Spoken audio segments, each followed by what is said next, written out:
Siyempre, ipapakita ko sa inyo yung pinaka-itsura nung Google AdSense, kung ano ba talaga siya. Kasi alam nyo guys, nung first time ko din is talagang curious ako. And as in, wala akong kaalam-alam kung ano ba talaga yung Google AdSense na yan, no? So, ganito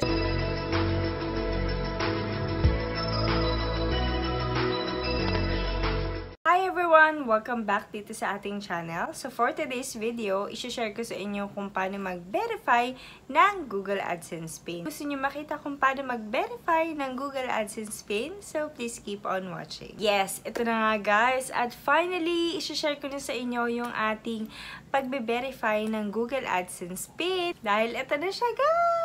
Finally, ito na yung pinaka-iintay natin dahil alam niyo na, pagka wala yung Google AdSense pin ay hindi tayo makakasahod.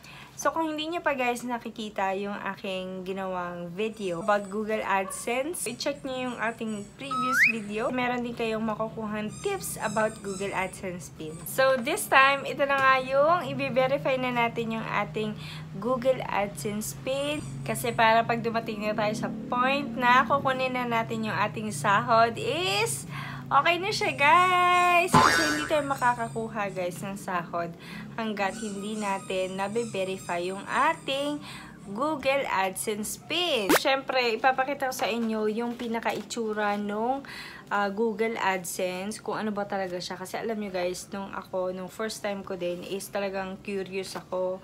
And as in, wala akong kaalam-alam kung ano ba talaga yung Google AdSense na yan, no?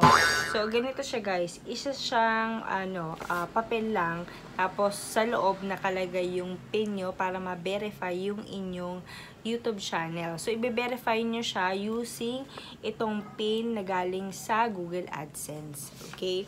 So, ayan, ganyan lang siya. Tapos, sa likod, nakalagay yung address. Tapos, kung kailan minail ni Google AdSense ito sa inyo. Tapos, meron ding returning address. So, galing siya ng Jalan, Malaysia. Oh, ayan.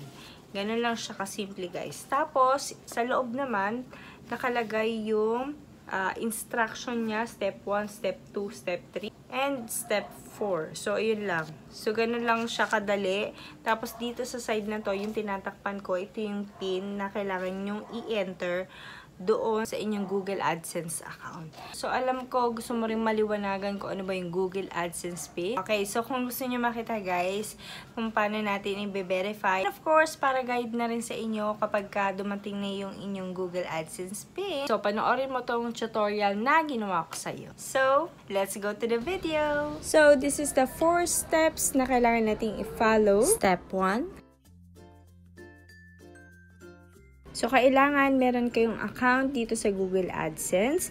In my case, nung nag-create ako ng aking YouTube, nag-apply na rin ako dito sa Google AdSense. At ginamit ko yung aking email address na ginamit ko sa pag-create ng aking YouTube channel.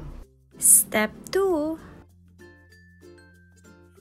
Sa pinakataas, i-click nyo yung 3 lines. Then, click the payments. Ilalagay natin yung address natin kung hindi pa kayo nakakagawa ng inyong Google AdSense account. So, this time, nakagawa na kasi ako before. Kaya ito na yung pinaka-itsura niya. Ayan. Hinaid ko lang yung mga important details for security purposes. Dito naman sa pinaka-bottom part, i-click nyo yung Manage Settings dahil dito nyo ilalagay or i-indicate yung inyong full address.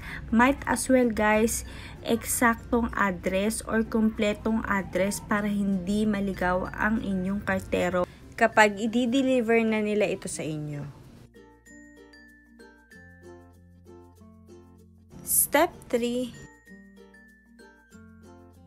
And yes, finally, after filling out your address, ito na yung pinaka-exciting part. And ito yung makikita nyo guys. May nakalagay na your payments are currently on hold because you have not verified your address. Once na nagpunta kayo dun sa pinaka-home, pinaka-bandang baba, makikita nyo is enter your PIN. Yes! Ito na guys. And just type your PIN, then click submit, and then you're done.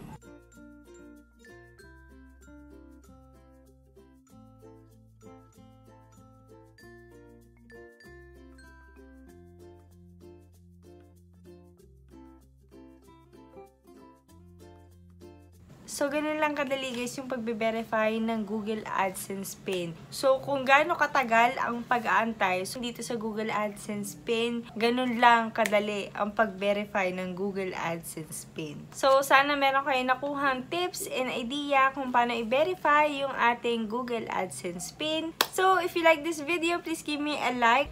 At kung hindi ka pa nakasubscribe dito sa ating YouTube channel, so please click the subscribe button and itap mo na rin yung notification bell sa gilid ng subscribe button para every time na meron tayong mga new upload videos is manonotify ka. At kung gusto mo naman ako i-follow sa ating mga other social media accounts like Facebook, Instagram, and Twitter, itype mo lang ang Len Oruga para lagi tayong connected. So, see you guys on my next video. Bye! Bye!